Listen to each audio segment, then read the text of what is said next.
Bona tarda a tothom. Jo em dic Adriana Fuertes, estaré moderant una mica aquesta taula, que és el Llambreig número 3. És un projecte que fa uns anys es feia aquí a la BUN i que ara mateix s'ha restituït. Com veieu, estic amb greus problemes amb la veu i aleshores, a part de tindre avui aquesta feina i altres, una de les recomanacions és que estigui callada, que a la meva vida és molt complicat perquè m'agrada molt parlar. Però això va molt bé com a moderadora perquè són elles les protagonistes. Aleshores, avui us toca ajudar-me a mi i parlar molt perquè jo no m'hagi de forçar. I res, sempre es comença una taula rodona amb què la moderadora presenta les seves invitades i és la part més llarga avui del guió. Per tant, us demanaré que avui us presenteu a vosaltres mateixes. Jo alguna vegada que m'han presentat, per mi és com molt incòmode perquè m'agafa com molta vergonya, però avui teniu l'oportunitat com de cada una de realment expressar qui sou des del lloc on avui us voleu definir i destacant aquells treballs perquè a vegades també crec que ens definim socialment molt pel que fem, però també som moltes coses, no? I crec que avui la meva fonia us permet destacar vosaltres mateixes quins són els punts que avui voleu compartir amb el públic.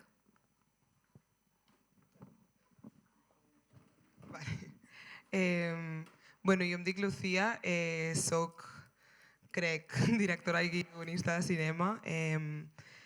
Soc d'aquí de Barcelona, vaig estudiar amb una beca completa a l'ESCAC i des de fa 2 o 3 anys vaig sortir de la carrera.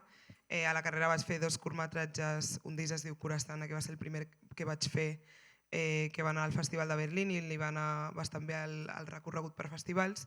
I arrel d'això vaig tenir l'oportunitat de seguir dedicant-me a això del cinema, que és el que més m'agrada en general, explicar històries.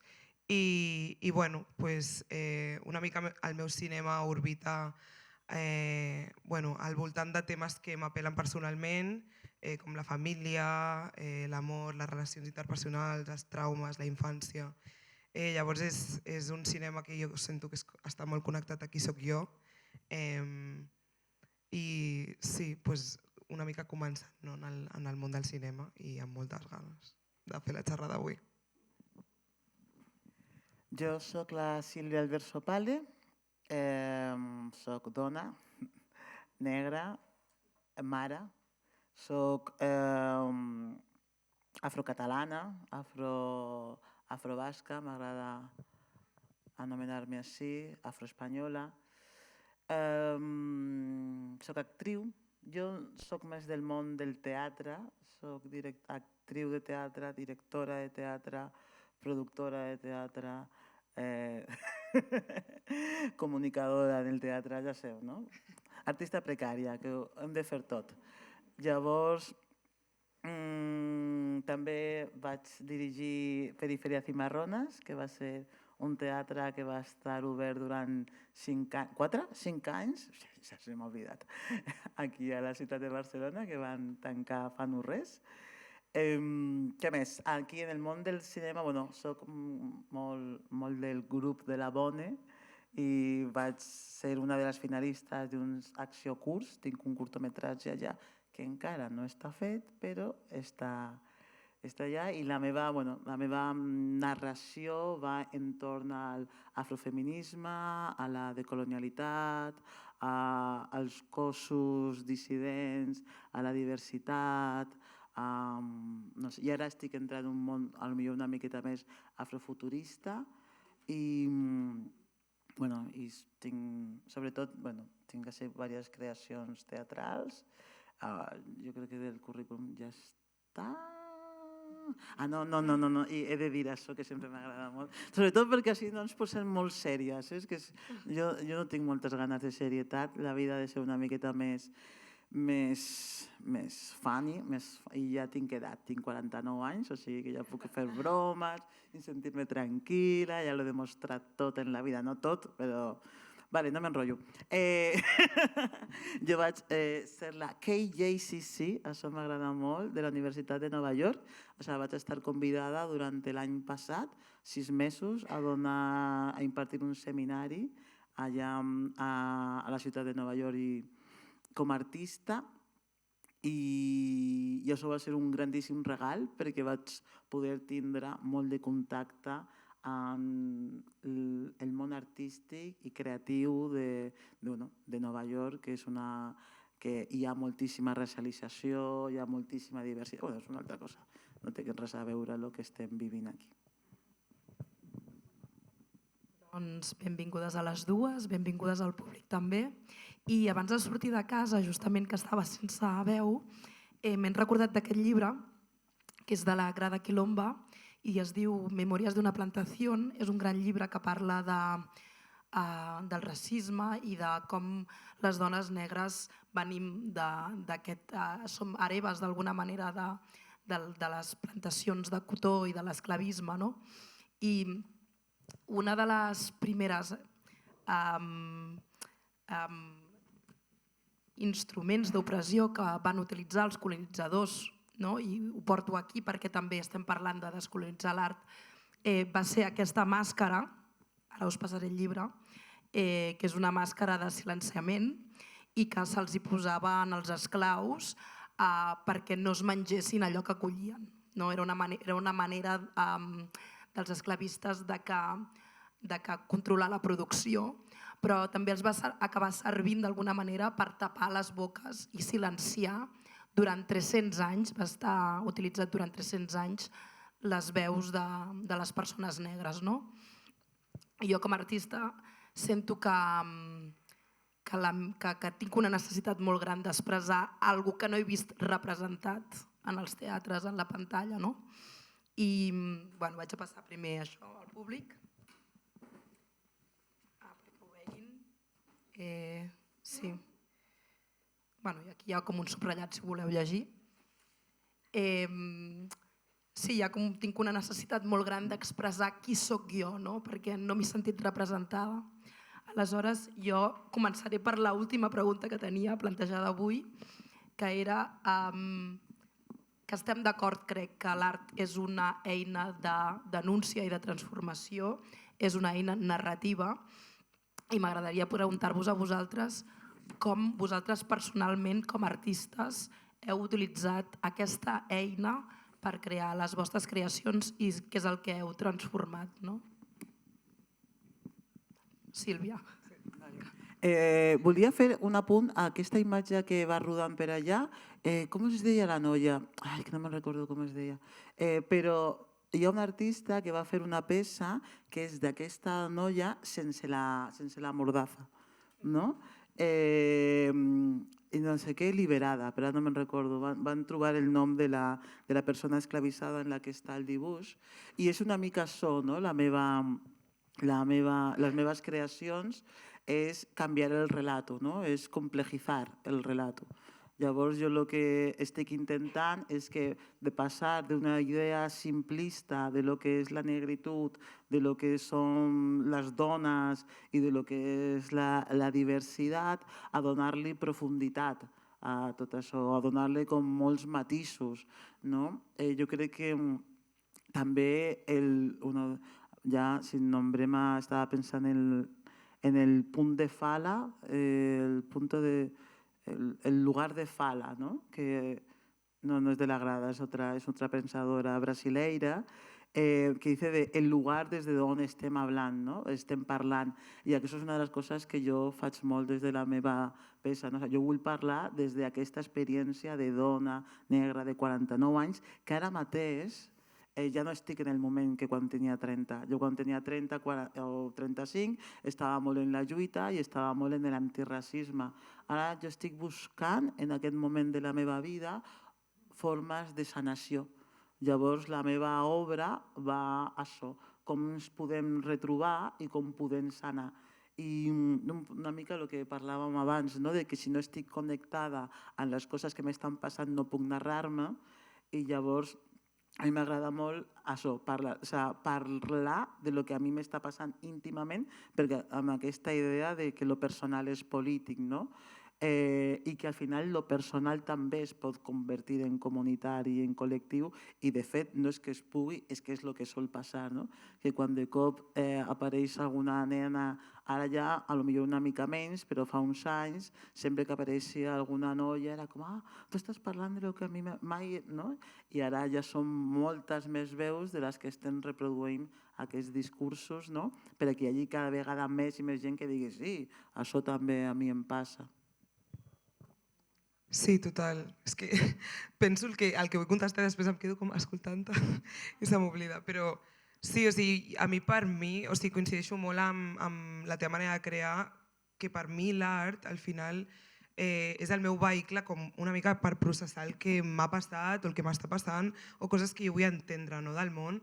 I a les peces de ficció en les que jo escric simplement m'estic autorrepresentant, no? D'alguna manera. Òbviament és ficció i m'escudo una mica darrere dels personatges, no? Però al final el que els apela als personatges m'apela a mi. No? Llavors jo crec que aquest gest, que com tu molt bé dius és personal i també és polític, ja inherentment és antiracista, és feminista i en el meu cas doncs, també és queer. No? O sigui, com que ja el mateix fet d'estar en una posició on sóc jo la que m'estic anunciant a mi mateixa, no? I estic explicant alguna cosa que he transitat o estic transitant, i ja quasi com que ve d'una manera inconscient, no? O sigui, tot el meu imaginari com a dona afrocatalana, no? Que vaig néixer aquí, com el racisme m'ha travessat a la meva vida, com m'ha travessat amb la meva relació amb el meu físic, amb el meu cos, amb el meu sentiment d'identitat, de pertinença. No? Tot això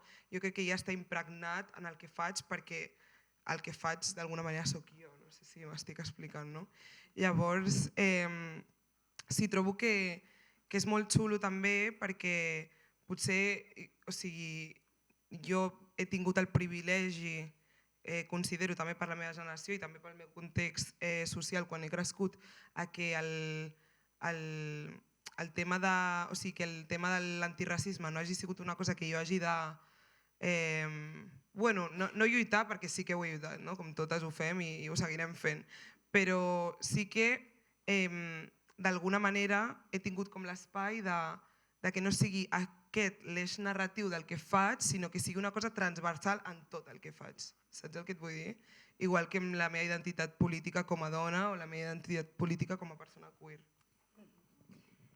No sé si vosaltres la vau conèixer, però l'any passat va estar aquí la Sitzi Dangueramba, no sé si ho he dit bé, però la Sitzi, directora de cinema, va ser una de les artistes residents invitades pel CCCB i va participar en alguna de les activitats d'Acció Arrels i amb dones visuals i la Bon.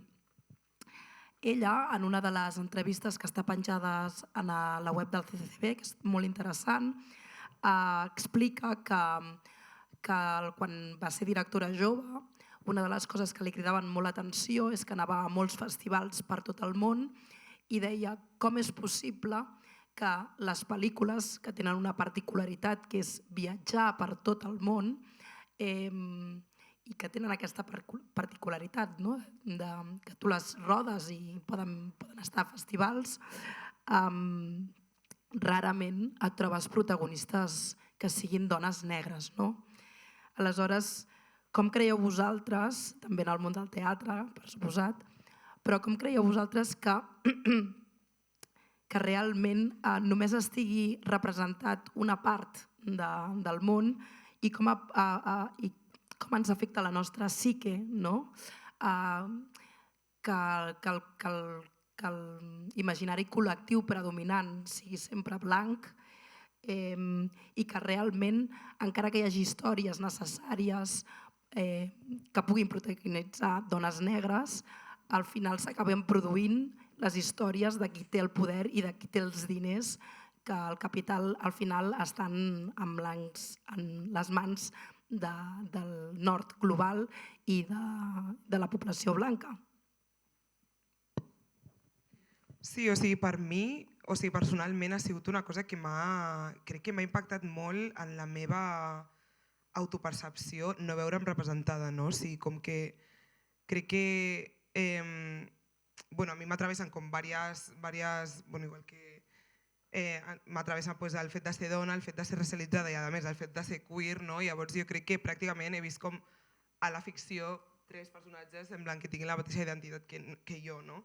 I ja si me'n vaig com des que era petita, no? Jo soc d'un barri on sí que hi havia bastant diversitat, però la meva mare és blanca, no tinc relació amb la família del meu pare, llavors sempre tot el que em rodejava era com gent blanca, no? I per mi sí que aquesta ausència de referents em va crear també com un conflicte molt amb la meva identitat fins i tot física. Hi ha una anècdota que m'agrada molt explicar sempre, que jo vaig estar fent de P3 a P5, o sigui d'infantil, ho vaig fer a una escola concertada, i era l'única noia negra, nena negra, que hi havia a aquesta escola. I al meu estiu, on complia 6 anys, la meva mare i jo, per al treball de la meva mare en un congrés, vam anar a Brasil durant 3 mesos. I en aquesta estància de 3 mesos a Brasil, la meva mare em va escolaritzar perquè ja estava tallant i tal. I va ser el primer cop que jo estava amb nens que tenien el meu color de pell o més foscos o de diferents colors de pell. I es veu que fins aleshores, jo quan em dibuixava i dibuixava la meva família, dibuixava el meu pare negre, la meva mare blanca i a mi em dibuixava blanca. I allà a Brasil va ser el primer cop que em vaig dibuixar del meu color. I me'n recordo que jo no me'n recordava això, em vaig enterar anys més tard que m'ho va explicar la meva mare, però crec que és una analogia perfecta del que succeeix quan no... Acceptació, no? Clar, quan no tens miralls on el que reflectir-te, no? I aquesta analogia em sembla molt potent perquè va ser això, no? A partir d'aquesta estància a Brasil, la meva mare em va dir hay que sacarla de este cole concertado y llevarla a un público. A partir de ahí me llevó a un público y ya como que la cosa cambió y de repente estaba con gente que se parecía a mí y tal.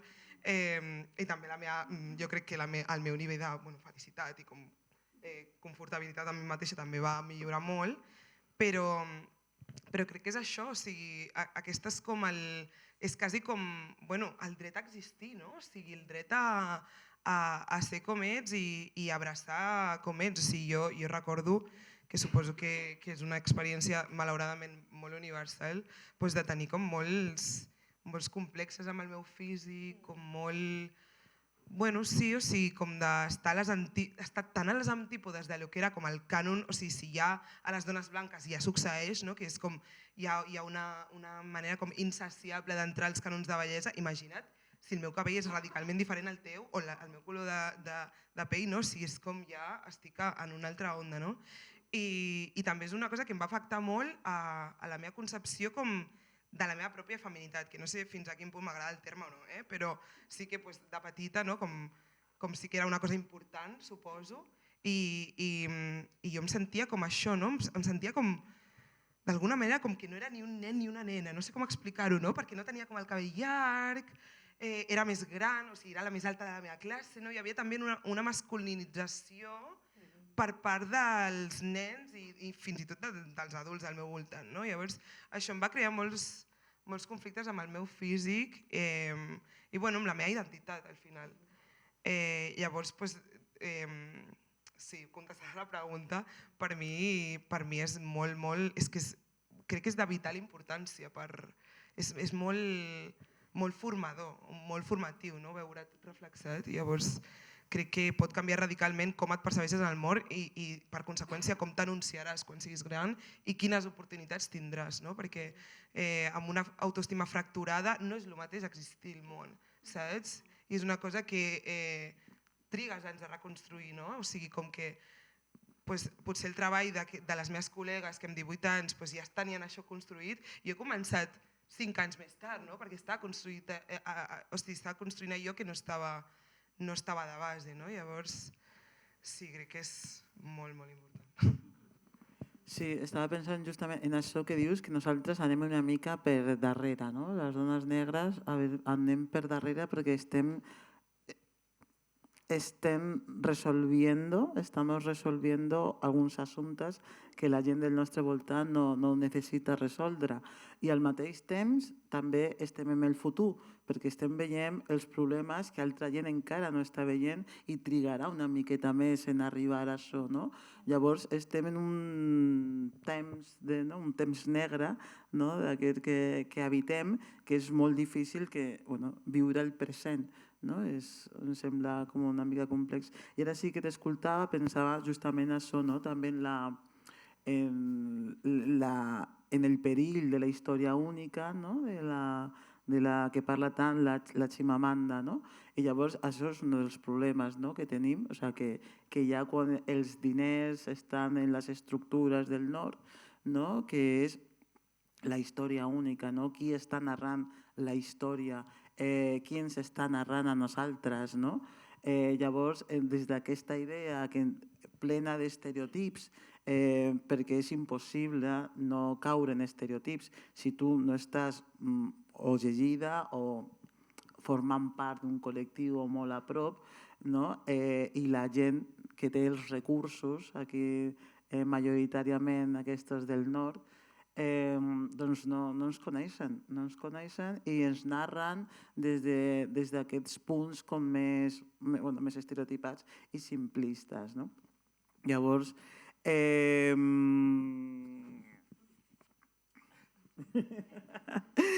això, no? Estava també aquesta idea de la... És que estic perimenopàusica, que no us podeu imaginar quan... O sigui... Què? Si no, tu saps el que estic passant també llavors, no? Okay. Això és bonic, perquè de cop, ves, això em passa per la perimenopàusia, de cop em sento com molt connectada amb moltes dones que abans no em sentia connectada en aquesta cosa de que estem aquí però que no estem en això del temps. Bé, ok. Torno per a la part de lo imaginable, no? Bueno, sí, no, perdó, que volia parlar de la interiorització de la subordinació. És que, com estic perimenopàusica, m'he apuntat les coses, digo, perquè si no... Esto con menstruación también hay que También hay que apuntarlo, digo, perquè si no acabaré parlant de qualsevol cosa, no? Llavors és esta, no? Com interioritzem nosaltres, no? Així ens afecta psicològicament que ens interioritzem subordinades, ens interioritzem com els altres ens estan contant a nosaltres. No? Si és altra gent la que sempre parla, doncs jo seré així. I hi ha una part de mi que s'acaba creient que jo sóc així. No? Que això existeix en tots els planos, no? Existeix quan estem parlant del racisme interioritzat, no? Però també l'homofòbia interioritzada. No? I, és aquesta idea de que quan veiem el negre de Vox ningú pot entendre, com pot ser un negre? No sé, clar, perquè hi ha una part del relato que ell mateix s'ha creïdo i això ve justament d'aquesta idea de que és el norte global, no? El que s'està narrant a nosaltres. Llavors, aquest jo veria un dels perills i l'altre és una gran ignorància, no? Com estic contestant a la pregunta o m'he saltat? Vale. És com la ignorància. No? Si nosaltres ens posem en un grup de gent que ens està relatant tota l'estona a nosaltres, no? I nosaltres no formem part d'això, com trenquem aquesta narrativa? I com trenquem, o sigui, com... Ara ja vaig així a un cas, a un exemple. A mi em conviden a un festival. A mi em conviden a un festival gent d'esquerres, no? Que vol parlar sobre... Però aquesta és una estructura que està obrint un petit espai perquè jo vagi allí a fer una petita denúncia i que tota la gent digui, sí, és veritat. Però és amb unes línies que no es poden traspassar, no? Perquè sempre hi ha un punt en el que si traspasses, llavors allí ja eres senyal, no, ja t'has passat. No? És com, pots venir, pots queixar-te, pots indicar-nos algunes coses que nosaltres agafarem i ens creurem, però quan diguis alguna cosa que esté fora de to o que quan nosaltres te farem fora. No? I això és molt complex també, no? Això ara mateix és una mica el que ens estem trobant i jo ara aquí saco la papeleta i dic, això passa, per exemple, en Catalunya, quan qüestionem el català. I quan qüestionem com el català ens està oprimint, algunes, a mi, a elles segurament no, perquè són catalanes, llavors és com, hòstia, Sílvia, nosaltres amb lo bé que t'estem tractant, no? Com t'atreveixes a... No. O sea, nosaltres podem parlar d'Espanya sencera, però hi ha temes de los que no es poden parlar. I ara sí que m'ha anat una miqueta de la pregunta, però és la perimenopàusia. Mira, em va molt bé tot això perquè crec que estem en un moment en què també s'està premiant molt la diversitat, no? Aleshores, una de les preguntes que tenia per vosaltres era que sembla que el mercat occidental s'està interessant per aquestes noves narratives, no? I jo sento a vegades que potser correm el risc de posar-nos en moda. I d'aquesta manera acabant sent instrumentalitzades d'alguna manera, no? Aleshores, des de la perspectiva més industrial, perquè al final fem això també perquè ens hi volem guanyar la vida, creieu que ens trobem en un moment que aquesta diversitat ens democratitza, ens apropa o ens converteix en un producte de consum? Yo creo que esta es una pregunta súper compleja. Y yo la he reflexionado mucho porque, o sea, yo creo que en ese sentido, ¿no? Como no hay que ignorar que al final estamos sujetas a un sistema capitalista, ¿no? Y que muchas veces los intereses, o sea, muchas veces, por no decir el 90% de las veces, o sea, el interés es meramente económico. Entonces, si hay como un interés y más como... bueno, un síntoma, ¿no? En plan, como que no es una cosa concreta, ¿no? Sino un síntoma es casi como algorítmico, ¿no? O sea, como que de repente esto interesa y vamos a ello, ¿no? Entonces yo en ningún caso me lo tomo como... O sea, obviamente siento que hay gente que cada vez está como más interesada en escuchar otras nuevas narrativas y también en verse representada, ¿no? Porque también somos consumidores como de historias nosotros. Pero sí que es verdad que en cuanto a la industria, o sea, muchas veces, o sea, pocas veces me lo tomo como si fuera un gesto de generosidad, ¿no? O como de activismo. O sea, yo sé lo que hay detrás, ¿no? Y si no fuera rentable no lo harías y esto lo sabemos todos, ¿no? Pero partiendo de ahí y de que pues ahora estamos aquí y tal, es un poco como cómo colocarnos en este contexto, ¿no? O sea, ¿qué definimos como por buena representación? Si simplemente la representación más tokenizada, ¿no? Más instrumentalizada, donde pues eso, una serie de Netflix donde te pongo a la lesbiana, al negro, al no sé qué, no sé cuántos y ya estamos todos, ¿no? Y simplemente lo pongo ahí pues para cumplir la cuota, ¿no? Que le llama alguna gente. Pero bueno, que lo vacío como de contenido político porque al final lo que quiero es como el sellito de que somos inclusivos, ¿no? O sea, yo también entro en debate en si eso es, que claramente es criticable, ¿no? Pero si eso es positivo o es negativo, ¿no? Porque no lo tengo tan claro. Es decir, que creo que es un debate que podemos tener, me interesa saber tu opinión y la tuya, y la de todos.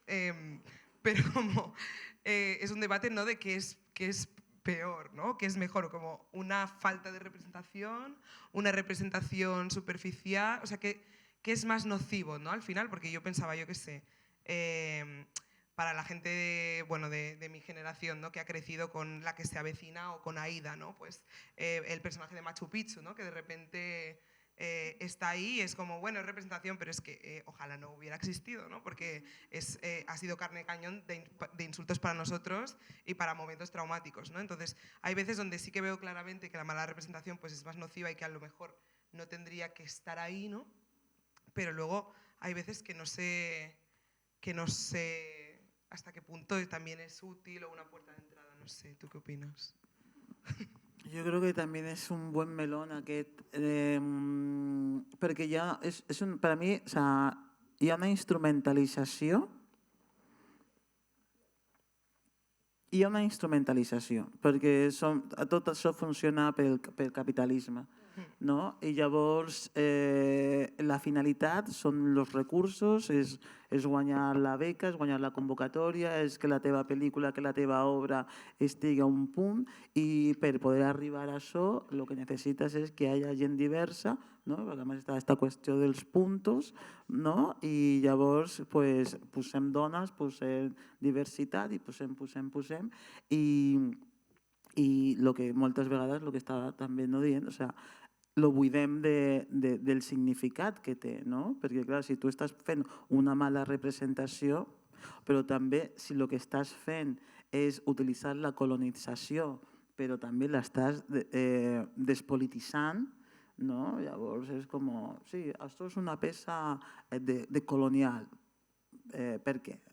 No? Perquè tens persones racialitzades, perquè estàs utilitzant un llenguatge, no? Llavors, jo crec que estem en aquest punt todavía, sí, molt instrumentalització. Sí, que alhora jo crec que té fàcil solució relativament, no? Que és que ens deixin escriure a nosaltres les històries. O sigui, vull dir, crec que és una mica com que passa per allà, no? O sigui, i no només una, no? No només que hi hagi una, no? Si hi hagués, pues igual que hay 400 tíos haciendo 400 películas al año y pues no todos los tíos se sienten representadas por todas, pero mira, a mí me gusta esta, a mi tal, pues si nosaltres tinguéssim com un abanico d'oportunitats com per poder autorrepresentar-nos y énfasis en el auto, ¿no? Porque muchas veces esto sucede lo que decías, ¿no? En plan de personajes racializados, lo que sea, pero que luego los equipos que están detrás de esos proyectos todo el mundo es blanco, ¿no? O sea, entonces como que yo creo que pasa también por nosotros poder coger coger agencia dentro del relato, ¿no? O sea, no solo ser sujetos que son mirados y que son representados, sino autorrepresentarnos, ¿no? Y yo creo que de esta manera abrimos camino como a alejarnos como de esta instrumentalización, ¿no? O sea, de poder nosotras guiar el relato. O sea, a mí me gusta mucho, o sea, yo por ejemplo en las cosas que escribo, que mis personajes sean racializados no es un tema nunca, ¿sabes? Pero porque pues tienen otros temas, tienen otras movidas, ¿no? En las películas que escribo. Entonces, a mí me gusta mucho como reivindicar desde mi lugar eso, ¿no? Como que ya no es, o sea, si me has contratado para hacer cine racializado o cine feminista o cine tal, o sea, lo va a ser, claro que lo va a ser, ¿sabes? Pero si quieren el panfleto, que es lo que a ellos les exime como de esa culpa y de eso, no, conmigo no lo van a tener, ¿no? Y como esta cosa diluida como que teníamos, ¿no? Porque al final yo quiero contar mis historias y es que por contar mis historias pasa porque pues las identidades de mis personajes o de los personajes que aparecen en las historias sean mis identidades, ¿no?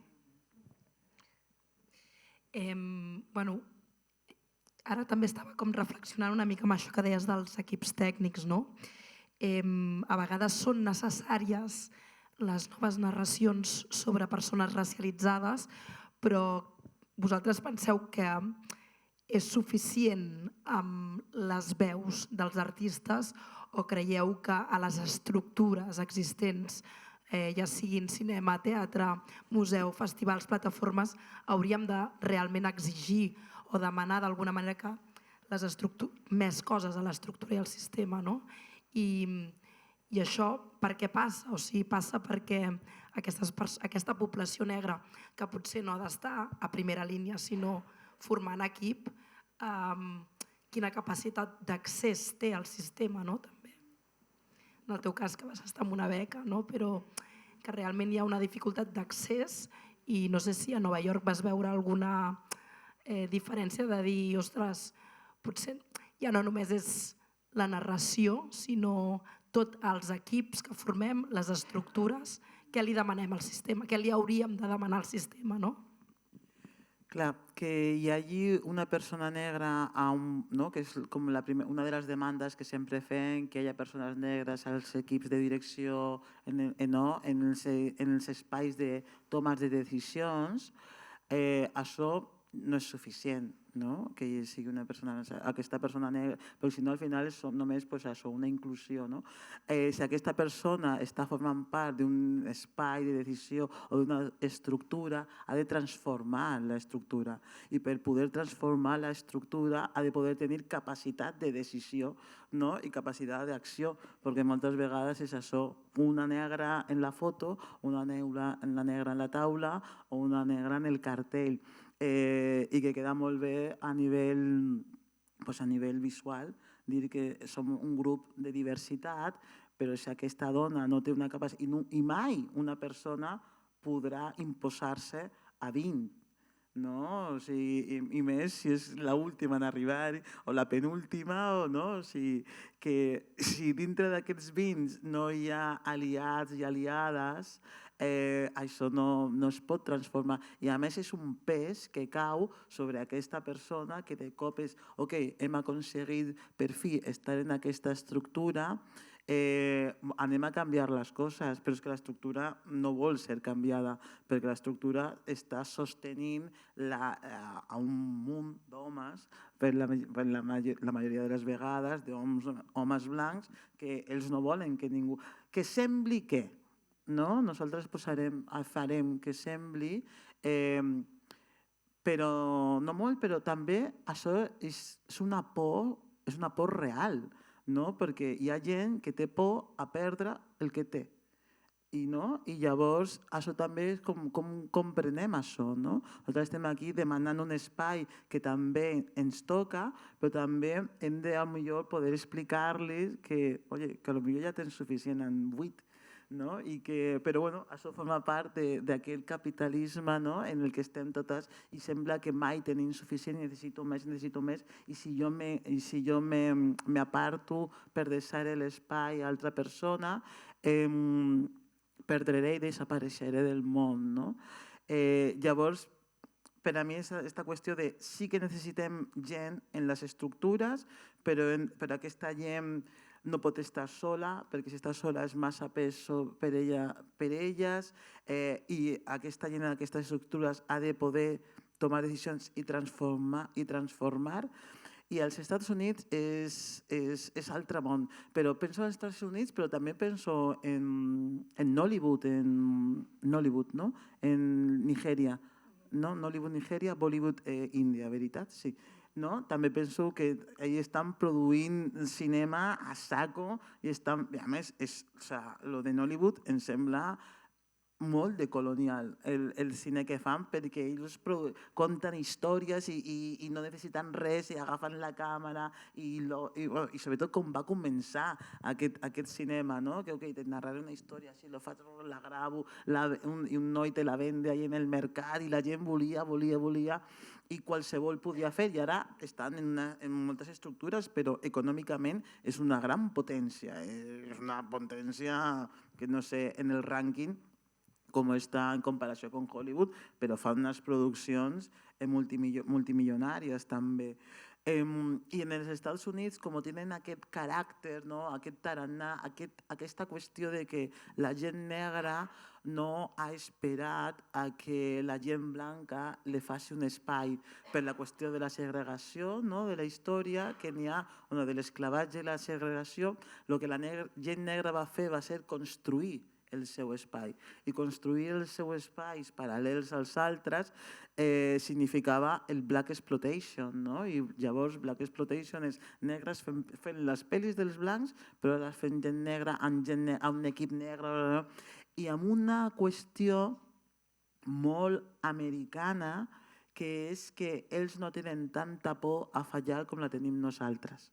Aquí a Espanya, no? I a Catalunya tenim moltíssima por a equivocar-nos, tenim moltíssima por a fer-lo mal, tenim moltíssima por a arruïnar-nos i ahir s'arruïnen 3, 4, 5 vegades en la seva vida. Aquí no s'ha arruïnat 4 vegades, però arruïnar-se de veritat. No? i que algú faci una obra i aquesta obra no funcioni, no vol dir que com a artista ja no valgui, no? Sinó que ha fet una cosa que no funciona. I aquí no podem, aquí has d'estar molt segura del que vols fer, tant per l'entorn, però com per tu mateixa, no? I és una por que també ens limita creativament, no? I per a mi aquesta diferència el que més crec que dona molta llibertat.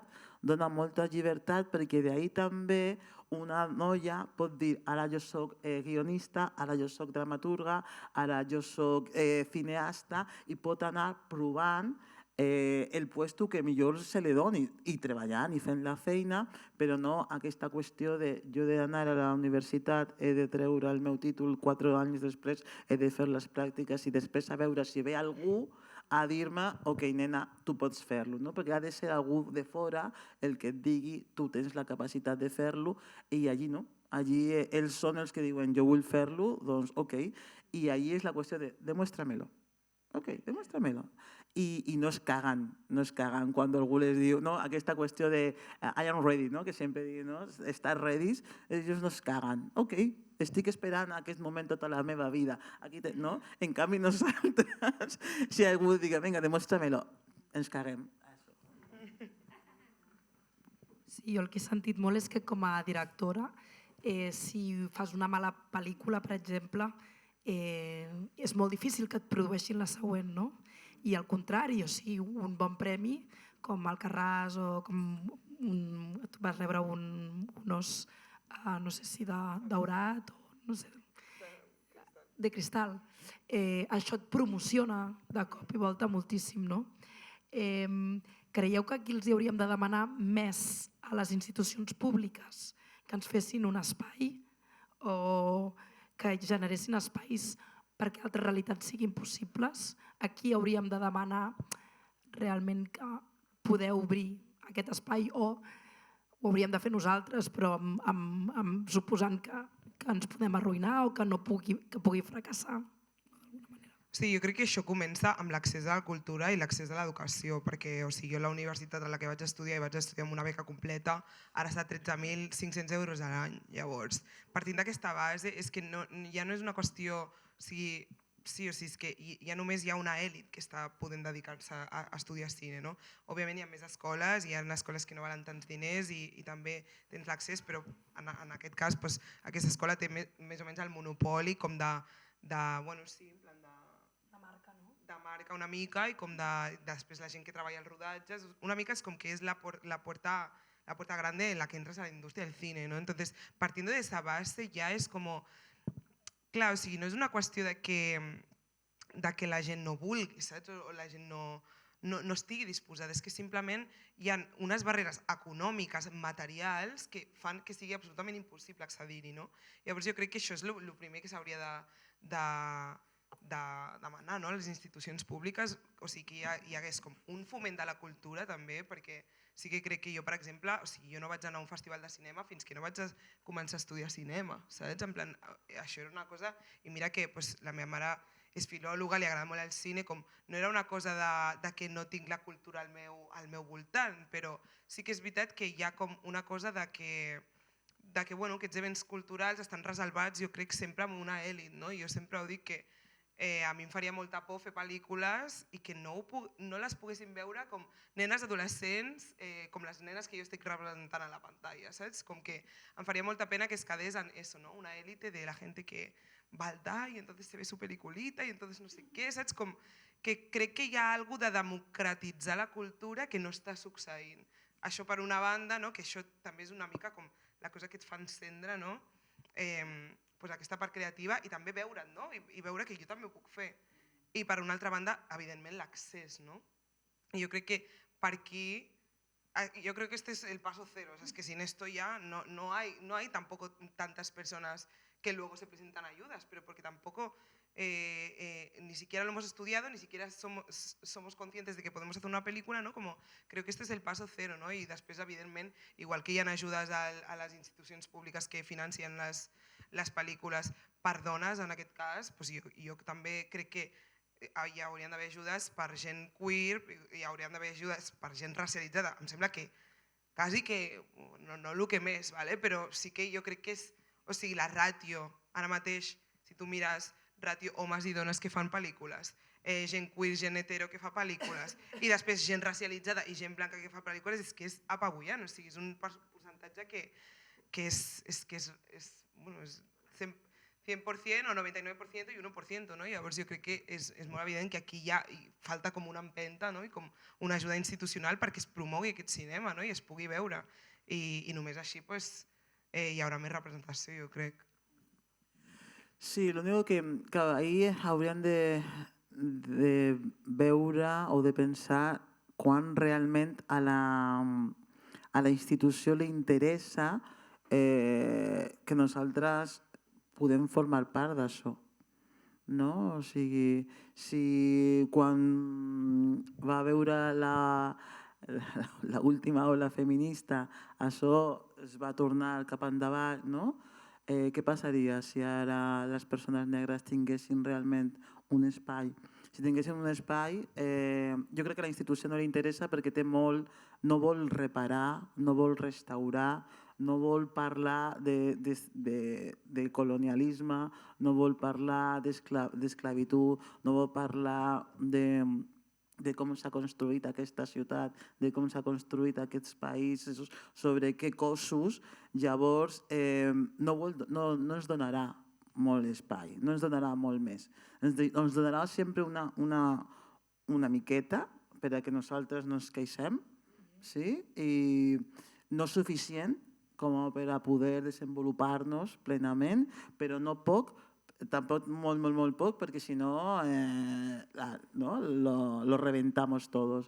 Llavors són aquestes miguetes que ens han de donar per a mantenir-nos com calmadetes. No? Si nosaltres de cop comencem a fer la revolució, ens donarà una miqueta més, ens escoltaran, però després és com anem a tranquil·litzar tot això perquè és un canvi de paradigma, és un canvi del món, no? O sigui, dones negres contant les nostres històries, fent cinema parlant de les necessitats, això conflictuaria moltíssim l'Estat i llavors jo no crec que hi hagi ninguna voluntat. Per això, com demanar-li, li podem estar demanant tota la vida i tota la vida estarem en aquest joc, ara llega a l'esquerra, després llega a la dreta, dono una miqueta més, trec, però clar, a mi, si jo penso, ens estan donant diners per a cultura, però tenim la frontera sud, però tenim els germans del 19, però tenim el pacte europeu, de què ens serveix? De què ens serveix que un grupet elitista ens convertiríem en l'élite negra d'Espanya o de Catalunya, que podem fer teatre perquè les institucions estan responent, però la resta continua igual. Llavors, des d'una perspectiva afrofeminista, nosaltres mai podríem ser lliures perquè la nostra gent no és lliure. Llavors, és aquesta complexitat. Jo a on sí que aniria és que no sé com és, però crec que és un altre el camí, que potser és sortir una miqueta més de lo institucional i crear altres fons i crear altres espais i crear altres fons de finançament, saps? Els nostres festivals, però ja com no dic crear un món a part només des de la negritud, sinó des d'un grup de gent que cada vegada són més, que estem dient així no podem continuar.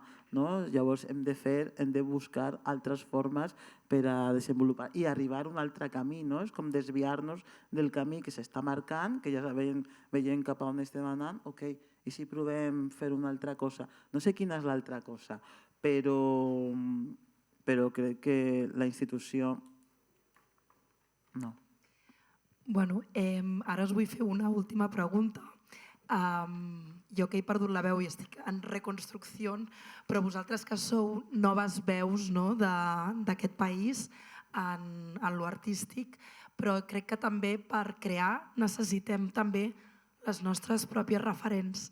Aleshores us voldria preguntar quines han sigut per vosaltres les vostres referents que us han ajudat a crear, o si teniu alguna anècdota d'un moment que vau trobar una frase, algun llibre, alguna pel·lícula, alguna escena, algun teatre que haguéssiu dit això a mi m'ha inspirat a crear o la persona que sóc.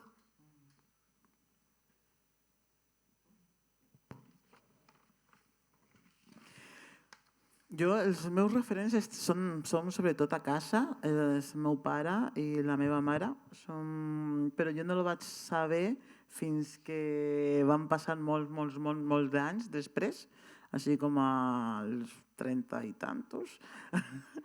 Llavors, ahir em vaig adonar que el meu pare és el millor contador d'històries del món i que el meu pare és quasi un griot, podríem dir.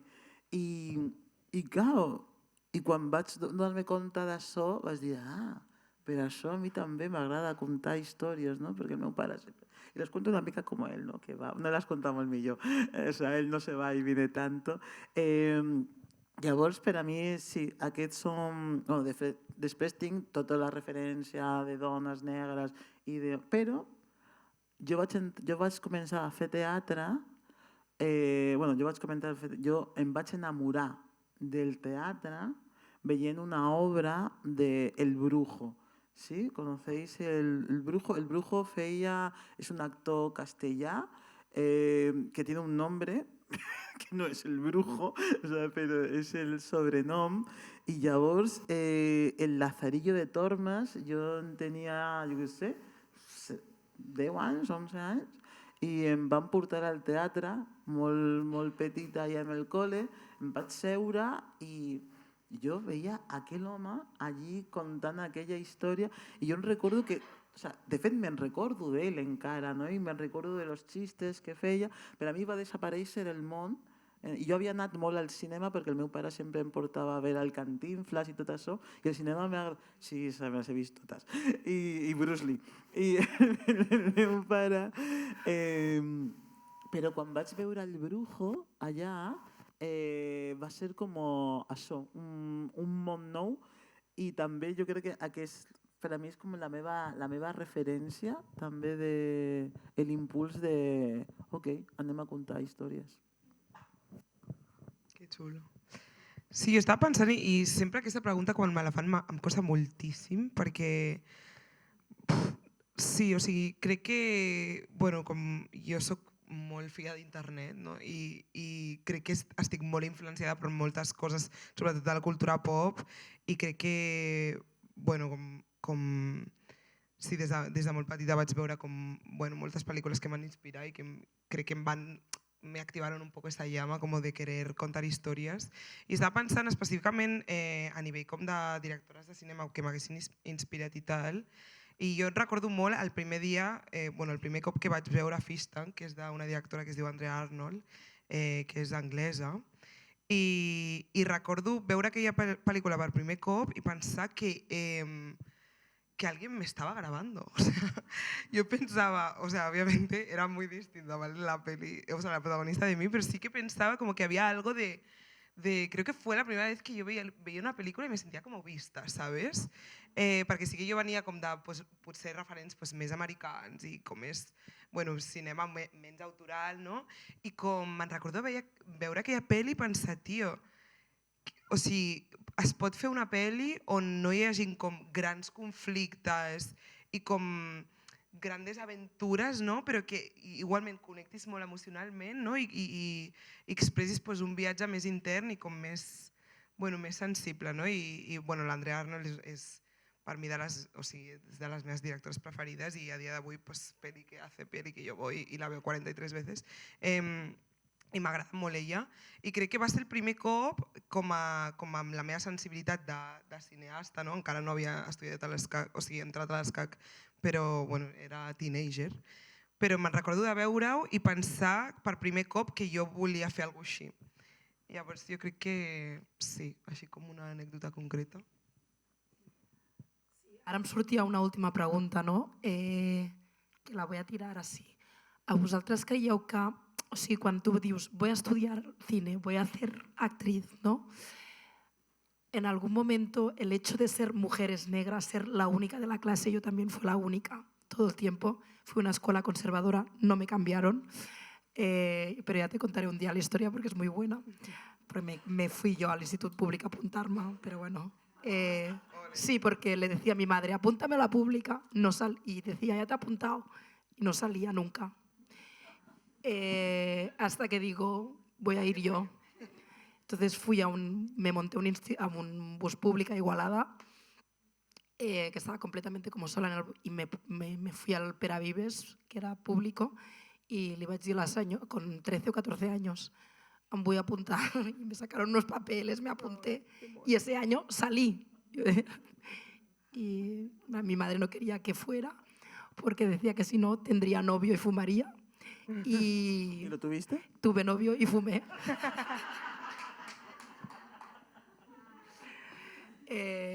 Sí, o sea, sí, sí, és una visionària, mi madre, la verdad. Hem de tornar a repetir aquesta xerrada, però sin estrepsils. Y hay algo que a mí sí que me ha pasado de muchos nos en la familia. Yo vengo de una familia donde mis tías narran muy bien, son unas cracks. Mi abuela era una crack, mi madre también, ¿no? Y yo también he asumido esta parte latina, afro, de contar historias, ¿no? De sentarme durante horas a contar historias y ho tinc integrat com algo normal, y después me voy a formaciones y veo que sigo la teoría, ¿no? Pero hay algo que yo he asumido de no soy capaz o a mí no me van a dejar, yo no formo parte de esto, lo tengo integrado. O sea, yo cuando he querido ser actriz o he volgut pues, destacar de alguna manera, yo creo que la palabra es destacar, porque son mundos donde hay un escenario, hay un foco, se te va a ver, vas a hacer una película, todo el mundo te va a preguntar, o si de repente hay mucha visibilidad, ¿no? Yo me sale como mujer negra, y sé que es una herida de mujer negra, de yo no pertenezco a esto, a mí no me van a dejar pasar, esto forma parte de la élite, voy a fracasar porque no voy a saber, ¿no? Entonces no sé si vosotros os ha pasado cuando de decir, voy a poder hacer esto. Us ha passat això? Sí, sí, sí. De fet, per això jo, sobretot, jo em dirigeixo, produeixo, interpreto, escric les meves peces. Ho faig tot. Ho faig tot perquè, si no, no treballaria. No, o sigui, no treballaria. Costaria moltíssim, hauria de fer... I ara, claro, jo per això faig produccions i tinc com 5 produccions fetes en les que són monòlegs. Bueno, l'última ja no és un monòleg perquè estic amb un altre actor, però si no són perquè per a mi no hi ha espai. A més, jo sóc una dona gran, grossa, llavors en cinema tu te pots imaginar els estereotipos on ens volen ficar, que la meva representant ja està així com una mica en plan de, bueno, Sílvia, mai treballaràs? Clar, perquè jo ja, o sigui, ella ja em fa de filtro i jo dic, a mi tot això em lo treus i jo no vull fer res de tota aquesta qüestió estereotipada. Fes acentos senegalès, no ho faré. No ho faré, no sé fer-lo, saps? No, fes acento, ja és que no sé fer acentos, no? Això, però entonces està esta qüestió de com sabia, bueno, més que com sabia, no, com no s'estava donant l'espai per mi, com no se m'estaven donant les possibilitats que altra gent sí que estava tenint, jo vaig decidir que, bueno, com ho faria jo. I també és veritat que jo formava part en aquell moment quan vaig començar d'una associació de dones feministes que es deia Projecte Vaca i que organitzaven cada any un festival, i llavors en aquest festival cada any estava l'oportunitat de que una pogués fer la seva obra i que, bueno, més d'una, i que hi havia com un petit equip. Llavors, en una d'aquestes és quan vaig dir, vale, ok, ara és la meva. Però jo portava anys pensant en el que volia fer i anys pensant que no hi hauria espai per a mi. I no va haver espai per a mi després de fer les peces i vaig estar uns anys que això no, fins que una persona de cop va dir, mira, que interessant. I llavors, ahir a la resta li va semblar molt interessant i ahir es va obrir com una porta i ara això és justament la meva força, perquè com jo no hi ha més ara mateix a Barça. I com nosaltres no hi ha més. No? O sea, i si pensem la quantitat d'actrius negres que existeixen, de directores negres que existeixen, de guionistes negres que existeixen, les contem com... No? Llavors, no? Com aquests problemes s'ha convertit al final en la nostra força en aquest moment en què hi ha com més apertura. A mi he de dir que no em va passar això. O sigui, sento que potser perquè jo quan vaig començar l'ESCAC estava en un context on jo ja notava que una mica com hi havia aquestes apertures, no, per noves narratives, i jo recordo entrar a l'ESCAC, veure que l'única noia negra, òbviament, al meu curs, y vaig pensar, vale, pero es que ahora, o sigui, no en plan puedo hacer lo que quiera, pero era como, vale, ahora si escribo una historia, en plan, ¿quién me va a cuestionar realmente como lo que estoy escribiendo, ¿sabes? Porque yo recuerdo como al principio que era como, yo qué sé, es que una historia, dos chicas se pelean en la puerta del instituto y alguien, eso no es realista, ¿cómo se van a pelear en la puerta del instituto? Tal, ¿sabes? Com coses que jo deia, vale, en plan, no... Hi ha tota una realitat que realment vosaltres que sou de Pedralbes, en plan, desconeixeu, saps? I jo crec que això va ser com, en comptes de fer-me petita per això, em va agafar força, no? Perquè al final crec que... I que també la gent, o sigui, té curiositat, saps? I com la gent, almenys jo vaig tenir la sort d'estar en un context on hi havia certa humilitat, no? Per les coses que jo no he viscut, que jo no entenc, i òbviament no tot el món, però hi havia gent que estava en aquesta posició d'obertura, no? Y yo justamente todo lo de barrio que soy en comparación pues con todo el contexto en el que estaba, todo pues lo negra, lo queer, lo tal, no sé qué, yo lo abrazaba y de hecho yo creo que lo llevaba más al máximo, en plan yo lo extremaba más y lo reivindicaba como estoy aquí y ya que voy a ser la diferente, pues como lo he sido toda mi vida, pues lo voy a abrazar y ya está, y como que lo voy a intentar jugar a mi favor, ¿no? De alguna manera. Y siento que también ha sido como mi forma de resistencia, ¿sabes? De decir, no, es que yo o sea, creo en lo que estoy haciendo, ¿sabes? Y como que siento que, pues lo que tú decías, literal, o sea, que no existe en este contexto nadie que lo esté contando, ni nadie que lo pudiese contar con la verosimilitud que yo lo contaría, ¿sabes? Entonces, un poco como decir, vale, más allá de, pues no me veo reflejada, pues cambiar el, no me veo reflejada por... ¿Ves? No me veo reflejada, en plan, voy a reflejar yo. Como un poco darle la vuelta, pues bueno, pues también para ocupar ese espacio, ¿no? Y creo que eso también me ha ayudado mucho a luego, una vez salí de la carrera y tal, como habitar estos espacios, ¿no? Como estar en un cóctel, en plan, en una gala de los Goya, en una gala de los Gaudí, y decir, pues, tío, pues me saco los tacones y soy así, ¿sabes? Y en plan, no sé, como de realmente abrazar como soy y que si la gente no está al día, se tendrá que poner al día, ¿sabes? Como que yo no me voy a estar adaptando en plan y como haciéndome pequeña, ¿sabes? Por encajar en un espacio. Sí, com estic fora de la norma, lo voy a estar siempre. Claro, o sea vamos a llevarlo al máximo, ja. Sí. Doncs ara el que es proposa és un joc en què vosaltres us feu preguntes un vis-a-vis. No sé si apartar-me. Me quedo aquí. Res, el micro es vuestro. Vale.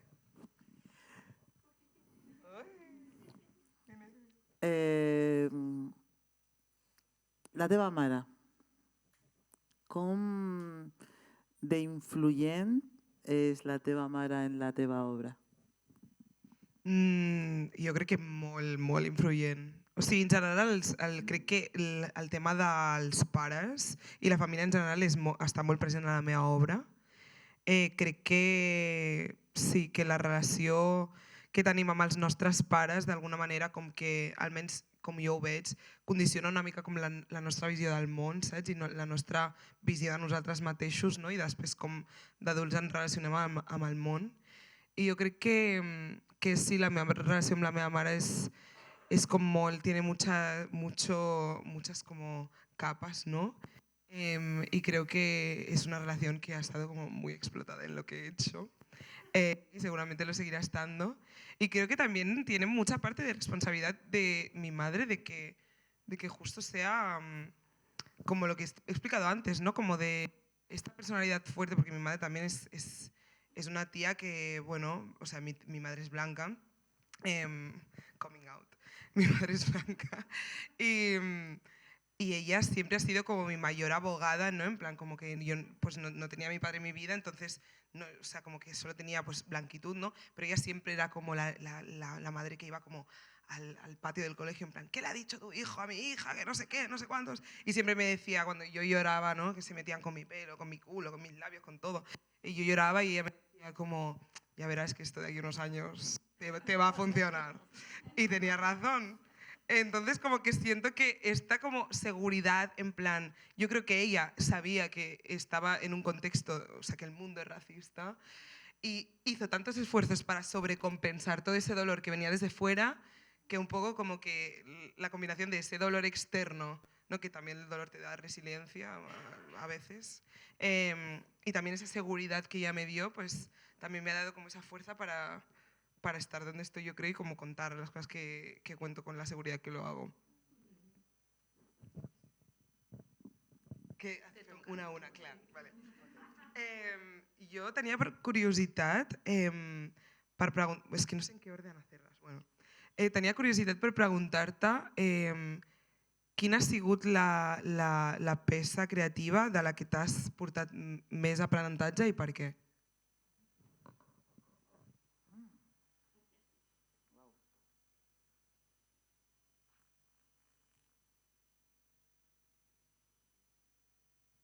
És difícil, aquesta és molt difícil perquè de cadascuna al final m'emporto una cosa.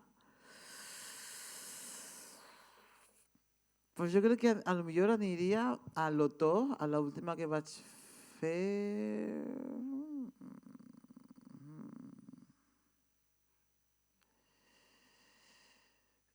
No ho sé, no sabria dir-te, perquè en veritat és que de cadascuna o sea, com han sigut en diferents períodes de la meva vida, cadascuna m'ha portat alguna cosa molt distinta, he après,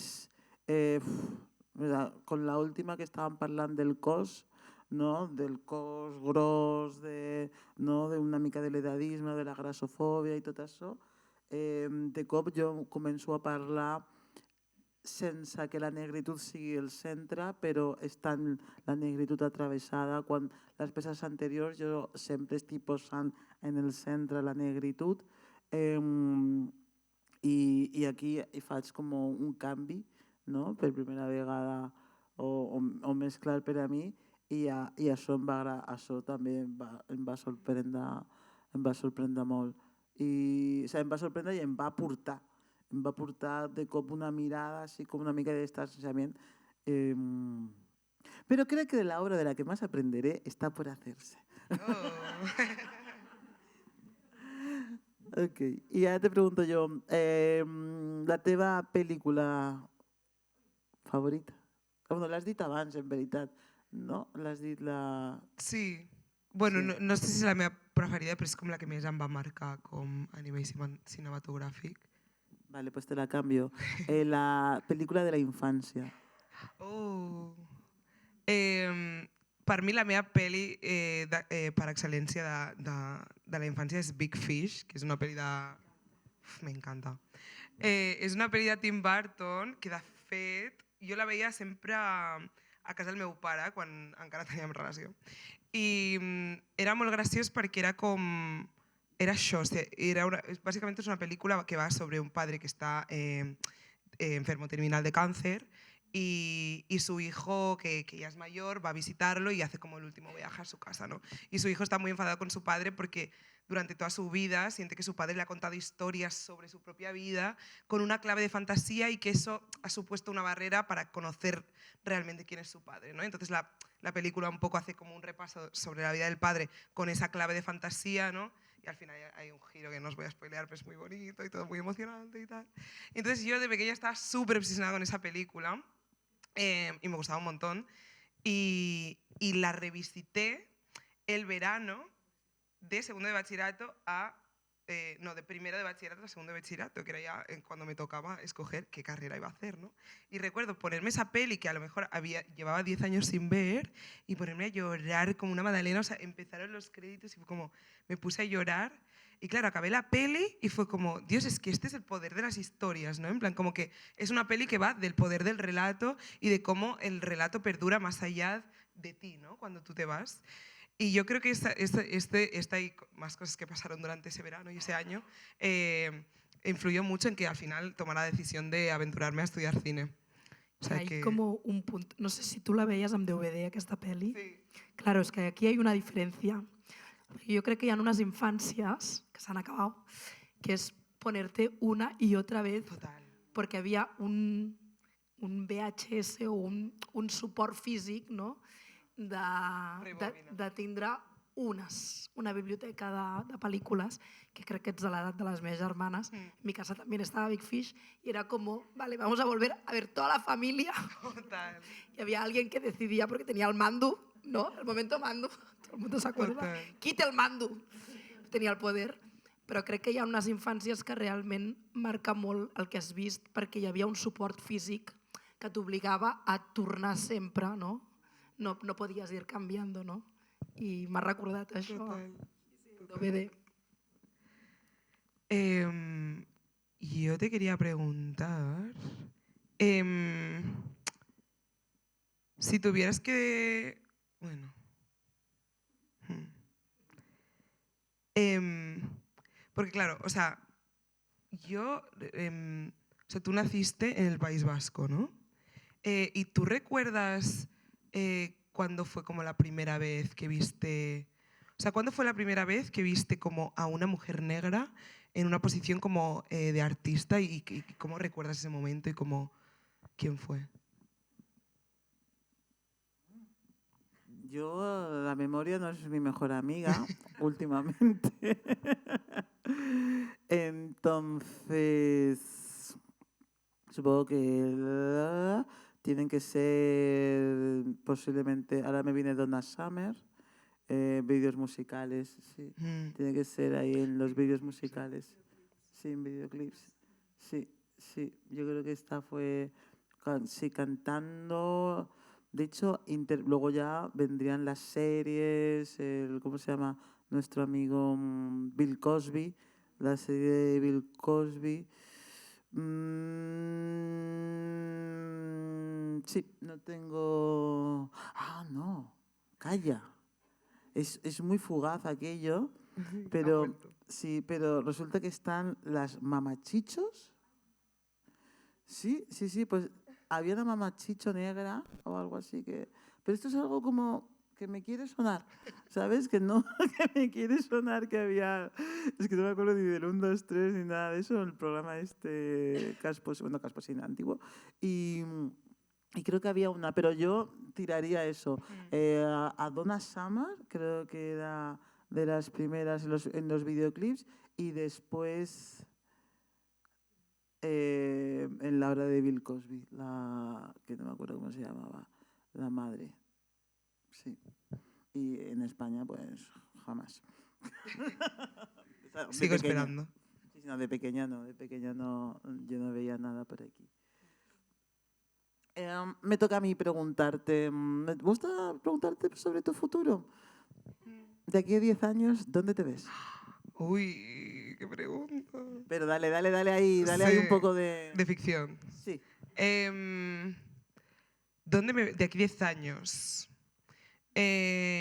Yo me veo, espero verme, sobre todo feliz, ¿vale? Porque esto es lo más importante y suena muy cursi, pero es que es verdad, o sea... y yo feliz, bien rodeada, en una casa que me guste, que le dé la luz, con mis amigas, mi madre sana, y habiendo hecho 3 películas, bueno, igual es 3 un poco, me he pasado un poco. Bueno, 3, venga. Exacto, a punto de rodar la tercera. Y no sé, como yo creo que eso, o sea, pudiéndome dedicar a lo que me gusta, espero que siga siendo esto porque ahora me gusta mucho, pero si no es esto, pues otra cosa. Y sobre todo eso, feliz, en paz y disfrutando de la vida. Disfrutando la vida. Vale, mi última pregunta es, Si tuvieras que darle un consejo como a la Silvia que estaba empezando su carrera, ¿qué consejo le dirías si es que quisieras decirle algo? Le diría que meditara. Sí, que aprendiera a meditar.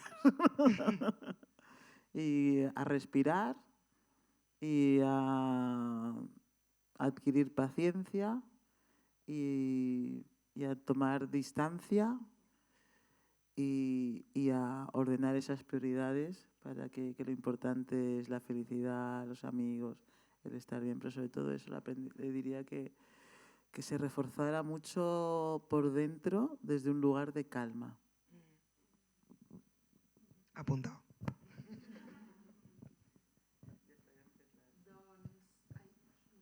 Doncs crec que és el torn de preguntes del públic. Si algú vol preguntar alguna cosa.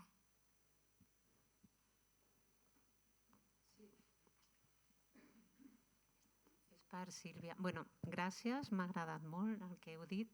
I el capitalisme està per sobre de tot. O sigui, vosaltres sou unes privilegiades, igual que les dones blanques que ara comencen a exercir la cinematografia també ho són.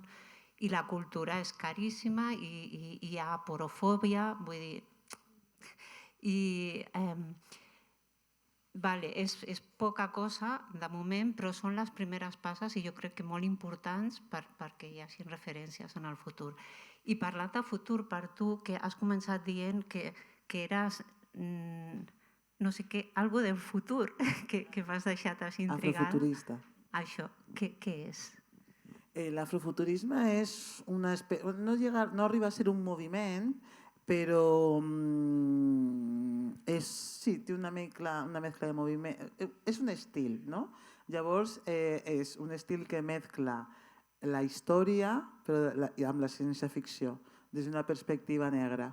Sí? I llavors el que fa és com repensar el passat hacia el futuro. No, si repensar el passat, redisenyar el passat, posant-li aquests ingredients de la ciència-ficció. No? Llavors es col·loca, pots fer una peça des d'aquest present, no? En aquest present.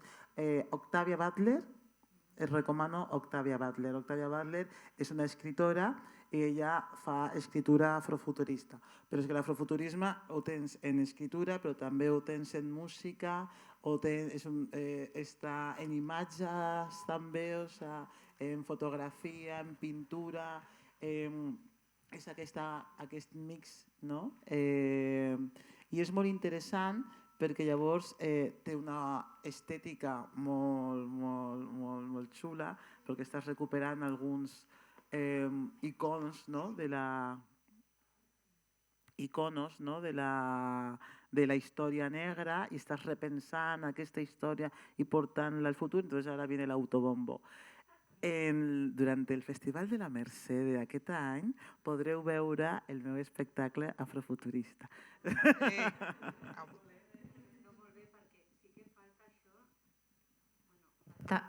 Ara, per exemple, ara hi havia una exposició d'art africà aquí al MACBA, però realment és que hi ha poques coses que es puguin veure i a les carreres, per exemple, de l'art o de cinema o tal i qual, tampoc s'explicita l'art africà, igual que tampoc l'art, no sé, americà del sud o l'asiàtic, no? O sigui que hi ha poc a poc, no? Perquè el cinema aquest que has dit de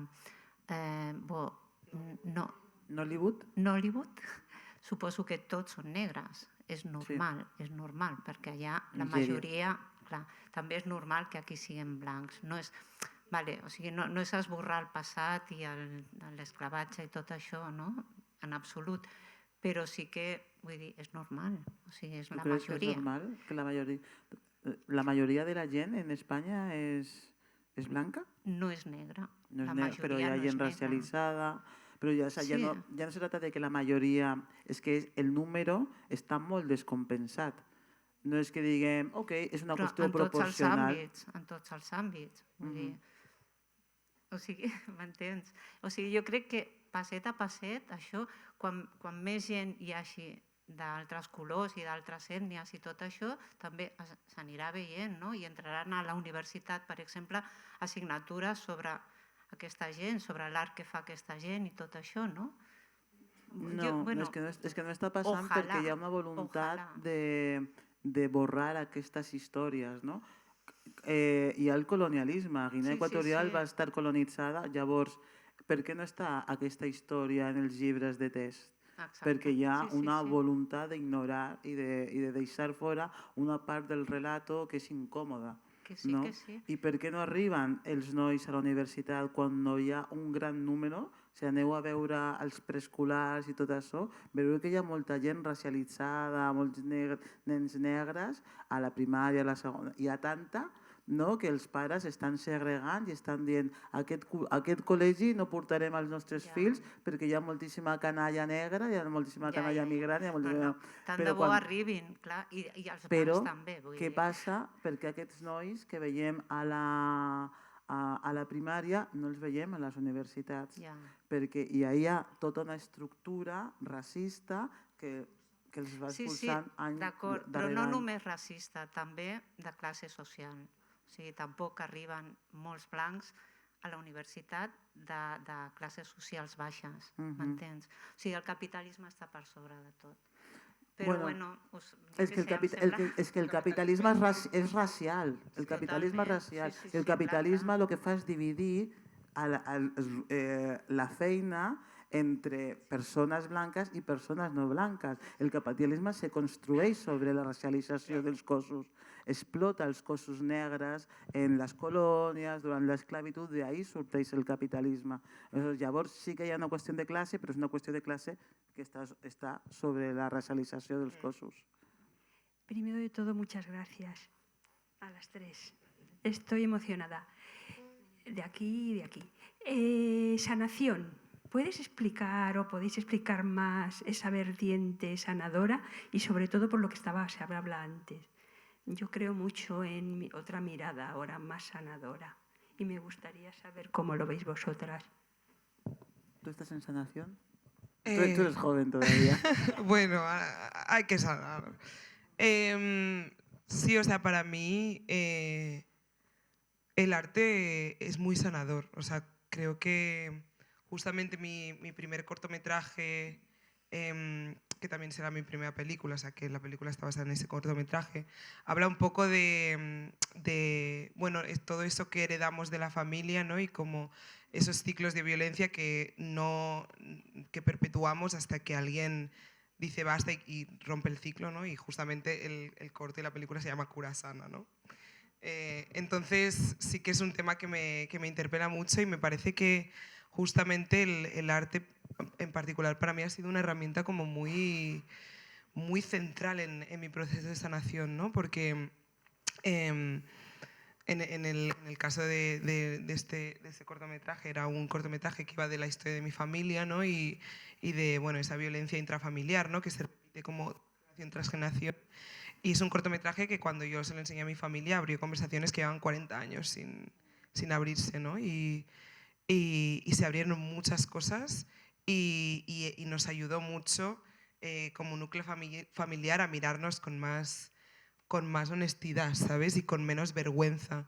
Y yo creo que hay algo muy chulo también como de la ficción, ¿no? Que hay algo que hay una barrera que cae, ¿no? O sea, no te lo estoy diciendo a ti, tú has hecho esto, sino te estoy explicando, por ahí he pasado yo y lo vemos desde fuera, ¿no? Y viéndolo desde fuera, igual lo vemos y nos damos la mano y sabemos de lo que estamos hablando, ¿no? Entonces, para mí, el arte, tanto como en el lado de hacerlo como de consumirlo, es tremendamente sanador y bueno, que te ayuda a darte cuenta de que no estás sola, ¿no? Y de que hay cosas que transitamos y nos pensamos que el mundo se nos hunde, ¿no? Y al otro lado de la puerta hay... ¡Upa! ¡Hostia! Ah, no, ahí... Ja, no? Això segueix funcionant.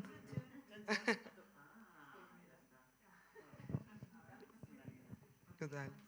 Bueno. Sí. És que estic molt d'acord amb tu en aquesta qüestió de com podem, per medio de l'arte, transformar, no? I sanar aquestes ferides que ens està produint o que ens ha produït la vida. No? Com pot l'arte apropar-nos en aquestes qüestions, en aquestes diferències. I l'arte per a mi arriba a jocs que les paraules no arriben. Llavors, jo te puc explicar moltes coses o puc intentar explicar-te-les, però si en una pel·lícula t'ho fem sentir, ja està. Si en una obra, en una performance, t'ho fem sentir, ens estem estalviant moltíssim. No? I llavors, si pensem des d'allà, com podem anar més enllà todavía, no? Si estem pensant en l'activisme, no? I en utilitzar l'art per a denunciar situacions i hem fet activisme, com podem fer ara que l'art sigui sanador, perquè el món necessita sanar, perquè nosaltres necessitem sanar, perquè necessitem estar en pau, no? I necessitem poder parlar els uns als altres i saber, no? Ok, que ve la dreta, sí, que ve la dreta, però o ens posem una mica més juntetes i més a prop o ens tallarà el cap a ti per gran, a ti per gos, a mi per tal, a ti per tal, no? I ens faran totes fora. Llavors és com podem trobar aquests punts d'unió. Jo crec que l'art ens dona això. Ens dona això i per a mi ara és tot un camí d'investigació per a fer performance i fer obres en les que al final de la peça, com en el teatre jo estic intentant treballar en diversos nivells. Hi ha un nivell que és el més discursiu, ho faig al revés, però un nivell que és el més discursiu del text, que interessant això que diu. Hi ha un nivell que és el visual, estem veient, que interessant. I després hi ha un altre nivell que estem movent per allà, que és la bruixeria, que és tot això de la sanació, que és que tu surtis d'allà dient jo no sé què ha passat, però alguna cosa ha passat, no? I que això no va passar per lo racional, sinó que va passar per el cos i que després hem de voler parlar amb altra gent, estar amb altra gent, no? És com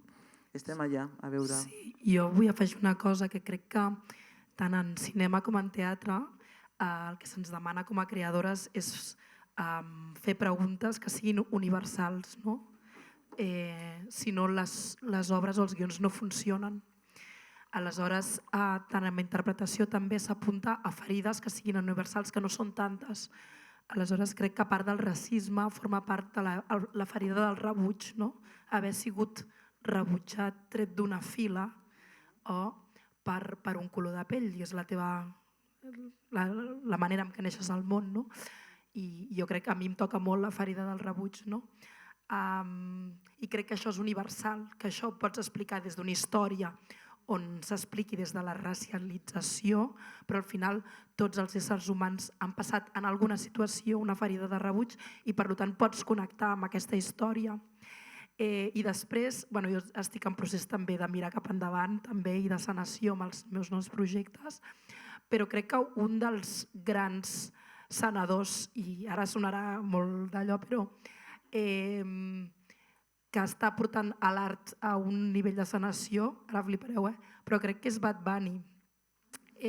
Crec que el seu gran èxit social a masses no és perquè canti bé, crec que no és això, és un tema comunicatiu, és perquè d'alguna manera ha tornat l'autoestima i el valor a totes aquelles persones llatinoamericanes que viuen a Llatinoamèrica, però sobretot a la diàspora, als Estats Units, dient nosaltres estem aquí i valem, no? A través de la música, no? Crec que ha posat en valor en la seva escenografia quan va fer la Super Bowl tot el que representa ser llatinoamericà, no? I de fer un pas de la descolonització, no? En moltes de les seves lletres, quan diu traiem la bandera, no? Però treure la bandera en els nostres països ha pogut suposar un perill molt gran, no?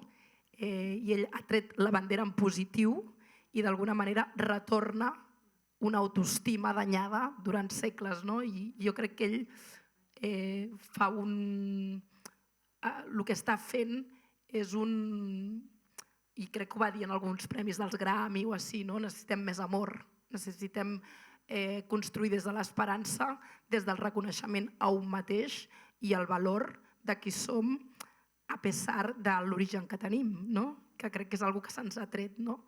I crec que és un dels grans referents, encara que sembla molt loco, però penso que sí.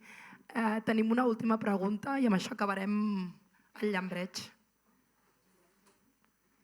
Muchas gracias, hermosas las tres. A Lucía no tengo pregunta, pero ojalá me tengas en cuenta para la segunda, tercera o hasta cuarta peli, para crearla en paz. proponiendo. Pero a Silvia sí tengo una pregunta, porque, a ver, gestionar un teatro negro autogestionado ya de por sí es un logro que casi me la quito, pero me rompió el corazón leer la noticia, así que la pregunta es, ¿habrá un manifiesto final, digamos que con la esencia que se llevó durante esos 5 años tesos de activismo? Un manifiesto teatral de, yo no digo de cierre, pero como un empuje teatral más sí. Allá. Vale, el 8 de mayo, al momento publi, 8 de mayo hacemos una... Gracias. Tu pregunta. Hacemos un evento para recaudar fondos porque hemos cerrado y tenemos un montón de deudas, ¿vale? Entonces, 8 de mayo en el Ateneo Nou Barris, pam, pam, pam, a bailar, a perrear hasta abajo, y si no podéis ir, podéis comprar las entradas o hacer donaciones, hay fila cero. Pero en el Festival de la Mercè lo que vamos a presentar es una pieza de teatro que se llama, todavía no tengo muy claro si es Jubileo Cimarrillo o se va a llamar Bantús. Voy a cambiar el título, Bantús. Y entonces es un espectáculo que es la pieza que a mí siempre me hubiese gustado hacer en la periferia, pero que nunca pude hacer, en la que trabajaremos con más de 21 personas. Y entonces vamos a trabajar a diferentes niveles, porque trabajamos con los chavales de la calle, los chatarreros, los que llevan los carros, y trabajamos con artistas jóvenes que están empezando, y trabajamos con artistas profesionales, ¿no? Entonces, como toda esta cuestión de la negritud puesta, pero además desde la celebración, ¿no? Es una fiesta, vamos a hacer una fiesta. Vamos a hacer una fiesta para hacer brujería y que cuando estemos todos allí bailando, todos los negros, algo pase y se transformen esas miradas y esos corazones. Y además es curioso porque siempre hemos estado en el punto de a mí no me estereotipes, yo no sé bailar, yo no sé cantar, yo nunca he querido hacer ningún tipo de cosas de esas.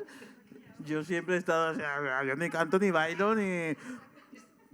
Claro, y ahora vamos a hacer una pedazo de fiesta y eso viene de ahí, ese es el manifiesto, ¿no? Es como vamos a celebrar la vida, vamos a celebrar que estamos aquí, vamos a intentar que nuestras plataformas sirvan para personas que tienen menos oportunidades, ¿no? Y que las puedan también, pues eso, de repente colocar en esta ciudad, vamos a hacer que la ciudad entera mire a estos chavales a los que no está mirando normalmente y que están pasando por nuestro lado, chavales de 20, de 19, ¿sabes? Que van ahí empujando carros que pesan toneladas, ¿no? Y a ver cómo conseguimos que por medio del arte, ¿no? Transformemos eso. O sea, y después de eso me retiro.